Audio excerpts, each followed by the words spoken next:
khaatuma marka waxay ka mid tahay dhul haaf ka mid ah dhulkii madax banaanida beenta ah sheeganayay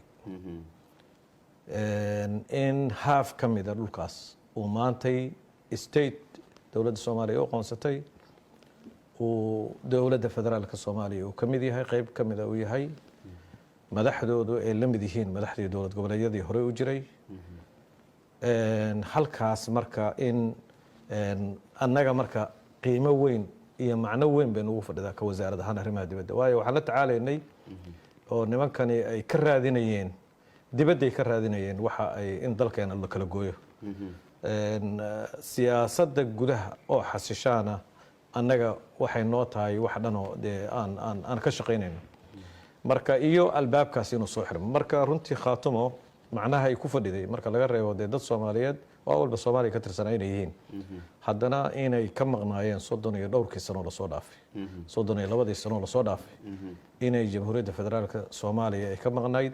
deegaankaasi uu ka maqnaa laakiin maanta si fuli ah inay uga mid yihiin oo buuxda inay uga mid yihiin jamhuuriyadda federaalka soomaaliya halkaasna ay ku soo yaraanayso rajadii ama ay soo xirayso albaabkii mashruuca gooni goosadka kaas marka waa macnahaas waa annaga nuu fadhiyay macnaha kale waxay ahayd dowladda federaalka soomaaliya dalkeeda meel ka mamnuuciya ma jirin ra-iisul wasaaraha runtii tallaabo geesinimo leh ayuu qaaday 14 wasiir oo wasiirada federaalka ka mid ah ayaa tegey taliyihii booliska tegey hay-adihii kala duwanaa maaragtay dalka oo niira ay ka mid tahay iyo hay-adihii kala duwanaa qaybo ka midana way nala socdeen sodma iyo kulli waa nala socdeen macnihii waxaa la dhihi karaa xukuumaddii 60% ayaa halkaas tagtay wasiiradii ugu waaweynaa weliba waxay u dhigantaa marka dadkaasi waa markii koowaad oo mas-uuliyiin intaas la eg laga 1991 laga soo bilaabo ilaa hadda markii koowaad oo mas-uuliyiin intaa la eg oo dowladda Soomaaliya ka socda ay tagaan bay ahayd meeshaas marka iyadoo dib u dhalato kale ayay u ahayd farxaddii dadkii aad arkaysay oo qoraxdii meeshaas ka jirtay iyo roobkii intaba ku dhex lugeynayay waxba u arkayn waxa kala weyneed inay madaxda Soomaaliya maalinkaasi ay marti ku yihiin deegaankooda marka runtii de macno weyn bay lahayd waxay lahayd in horumarka la fideelaga deegaan nabada dadkiisii isku tashadeen diyaar u yihiin maaragtay inay horumarsadaan dowladda Soomaaliya markay xaqii loogu lahaa inay mashaariicda horumarineed halkaas geyso dowladnimadii halkaas geyso calankii buluuga ahaa halkaas uu ka babanayo macno weyn ayuu runtii ku fadhiyaa khaatuma marka waxay ka mid tahay dhul haaf ka mid ah dhulkii madax banaanida beenta ah sheeganayay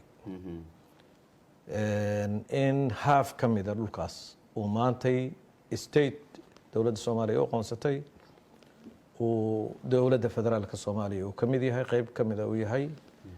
madaxdoodu ay la mid yihiin madaxdii dowlad goboleedyadii hore u jiray halkaas marka in annaga marka qiimo weyn iyo macno weyn bay nugu fadhidaa ka wasaarad ahaan arrimaha dibadda waayo waxaan la tacaalaynay oo nimankani ay ka raadinayeen dibadday ka raadinayeen waxa ay in dalkeena la kala gooyo siyaasadda gudaha oo xasishaana annaga waxay noo tahay wax dhanoo dee aan ka shaqaynayno marka iyo albaabkaas inuu soo xirmo marka runtii khaatumo macnaha ay ku fadhiday marka laga reebo dee dad Soomaaliyeed oo walba Soomaaliya ka tirsanaa inay yihiin haddana inay ka maqnaayeen 30 iyo dhowrkii sano lasoo dhaafay 32 sano lasoo dhaafay inay jamhuuriyadda federaalka Soomaaliya ay ka maqnayd deegaankaasi uu ka maqnaa laakiin maanta si fuli ah inay uga mid yihiin oo buuxda inay uga mid yihiin jamhuuriyadda federaalka Soomaaliya halkaasna ay ku soo yaraanayso rajadii ama ay soo xirayso albaabkii mashruuca gooni goosadka kaas marka waa macnahaas waa annaga nuu fadhiyay macnaha kale waxay ahayd dowladda federaalka Soomaaliya dalkeeda meel ka mamnuuciya ma jirin ra-iisul wasaaraha runtii tallaabo geesinimo leh ayuu qaaday 14 wasiir oo wasiirada federaalka ka mid ah ayaa tegey taliyihii booliska tegey hay-adihii kala duwanaa maaragtay dalka oo niira ay ka mid tahay iyo hay-adihii kala duwanaa qaybo ka midana wayna la socdeen Sodma iyo kulli waana la socdeen macnaheedu waxa la dhihi karaa xukuumaddii boqolkiiba 60 ayaa halkaas tagtay wasiiradii ugu waaweynaa waliba waxay u dhigantaa marka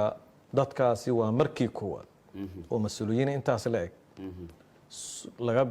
1991 laga soo bilaabo ilaa hadda markii koowaad oo mas'uuliyiin inta la eego dawladda Soomaaliya ka socda ay tagaan bay ahayd meeshaas marka ayadoo dib u dhalato kale ayay u ahayd farxadii dadkii aad arkaysay oo qoraxdii meeshaas ka jirtay iyo roobkii intaba ku dhex lugeynayay waxba u arkayn